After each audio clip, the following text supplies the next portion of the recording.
హైదరాబాద్ మహానగరంలో అక్రమ నిర్మాణాలను నేలమట్టం చేస్తున్న హైడ్రా అక్రమార్కుల గుండెల్లో గుబులు పుట్టిస్తున్న విషయం తెలిసిందే. దీంతో చెరువులు, నాలాల ఆక్రమణలకు పాల్పడి అనుమతులు లేకుండా భవనాలు నిర్మించినవారు వణికిపోతున్నారు.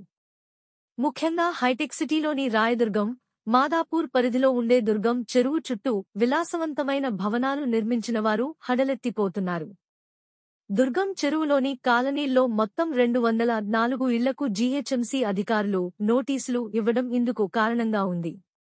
నోటీసులు అందుకున్నవారు వణికిపోతున్నారు.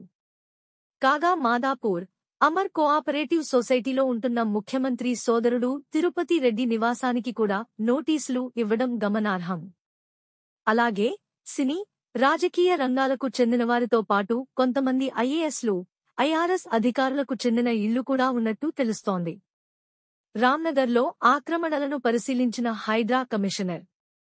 నగరంలో అక్రమ నిర్మాణాలపై హైడ్రా కమిషనర్ రంగనాథ్ పూర్తి స్థాయిలో దృష్టి సారించారు.